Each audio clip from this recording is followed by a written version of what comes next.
مەراسیمێکی تایبەت بەڕێوە دەچێت بۆ پەردەلادان لەسەر پەیکەری بیرمەند و زانای کورد پرۆفیسۆر دکتۆر مستەفا زەڵمی. ئێرە ناحیەی خوورماڵە، زۆربەی بەرپرسانی حکومی و حزبی ئامادەی مەراسیمەکەن. وەزیری ڕۆشنبیری حکوومەتی هەرێمی کوردستان لە میانەی وتایەکیدا ڕایگەیاند هاوشێوەی زانایەکی وا گەورە دەگمەنە، بۆیە ئەرکی هەموو لایەکە ناو و بەرهەمەکانی بپارێزین. دەمانەوێت بەردەوام لە یادەوەریماندا بمێنێتەوە، هەر وەک چۆن لە ڕێکار و ئاکار و بەرهەمەکانیەوە ژیانێکی جوان و پڕ لە داهێنانی جاویدانی بۆ خۆی تۆمار کردووە. لێرەدا زۆر سوپاس و دەستخۆشیمان بۆ بەڕێز سەرۆکۆماری عراقی فدرال سەرۆک دکتۆر بەرهەم هەیە بۆ ئەو ڕێزلێنانەی لە پرۆفیسۆر مستەفا زەڵمی بۆ لە ئەستۆگرتنی ئەرکی دروستکردنی پەیکەرەکەی. پەیکەری پرۆفیسۆر دکتۆر مستەفا زەڵمی لەلایەن پەیکەرسازێکی گەنجی ناوچەی هەورامان دروست کراوە. سەرۆکاتی کۆماری عراقیش تێچۆکەی لە ئەستۆ گرتووە.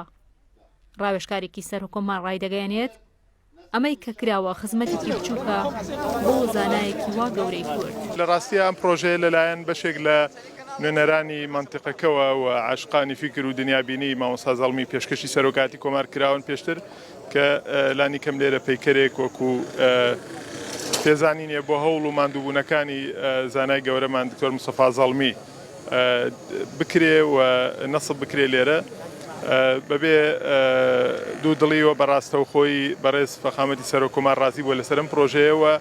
پرۆژەکە تەسلیمی دام و دەستگا ئیداری و بەرپرسەکانی ناوچەکە و پارێزگای هەڵەبجە کراون.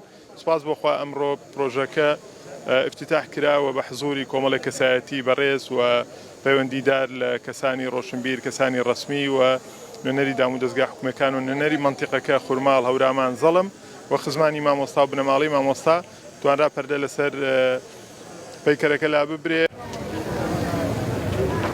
کەسایەتی و زانایانی ئەم سەردەما بە گرنگەوە لە کتێب و نووسینەکانی پرۆفیسۆر دکتۆر مستەفا زەڵمی دەڕوانن.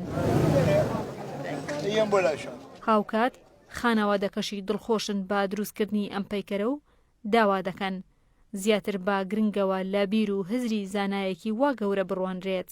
زۆر زەحمەتە بتوانین هەستی خۆمان دەربڕین چونکە بەڕاستی ئەمە نە بە وتارە کرێ، نە بە نووسینەکرێ، نە بە هینەکرێ، ئەنجێ شانازیمانەکەوە بەرپرسان و گەورە پیاوانی دەوڵەت و هەروەها هاوڵاتیانی دەبەرەکە کە هاتوون بۆ ئەم بۆنەیە. مستەفا زەڵمی ئەتوانم بڵێم مەوسوعەیەک بوو. مستەفا زەڵمی بیرمەندێ بوو. مستەفا زەڵمی یاساناسێ بوو، شەرعزان بوو، فقهزان بوو. خاوەنی بیرێکی نوێی داهاتوو بوو بۆ نەوەکانی، خاوەنی میانڕەوی بوو. ئەو کەسایەتیە بوو کە ئەمڕۆ لە زانکۆکانی عالەمی ئیسلامیە کتێبەکانی بوون بنمەنهەج و لە کۆلێژەکانی یاسا و شەریعە ئەخوێنرێت. دەستخۆشی بۆ دکتۆر بەرهەم بۆ ئەوانی کە بەم ئەرکە هەڵسان کە لێرەوە ئەوەی تێ ئەپەڕێت یاداوەریەک بیری ئەکەوێتەوە کە لە ناو ئەم دوو شاخەی زەڵمەدا کەسایەتێکی ئاوای جیهانی هەڵکەوتووە کە خاوەنی بیرۆکەیەکی تازە و خاوەنی چەندین تەلیفاتە کە تا ئەمڕۆیش عالەمی ئیسلامی و زانایان و مەکتەبەکانی عالەمی ئیسلامی وەکو بڵێ شانازی پێوەکەن. بە ناوی خوای گەورە و میهرەبان، من پرۆفیسۆر دکتۆر مستەفا زەڵمی پرۆفیسۆر و زانای گەورەی کورد مستەفای زەڵمی لە ساڵی 1924 لە گوندی زەڵمی سەر بە ناحیەی خوورماڵ لەدایک بووە. قۆناغەکانی خوێندنی بەکالۆرێس و ماستەر و دکتۆرای فەخری چەندین پلەی باڵای زانستی بەدەستهێناوە. شارەزایان و لێکۆڵەرانی بەرهەمەکانی مستەفای زەڵمی دەڵێن ئەو یەکێکە لە دەگمەنترین بیرمەند و خاوەن هزرەکان لە بواری یاسا و شەریعەتدا. خزمەتێکی بەرچاو و دیاری هەیە لە کرانەوەی کۆمەلگا بەڕووی نوێگەریدا. هەوراز ئەحمەد شارپرێز، ناحیەی خوورماڵ.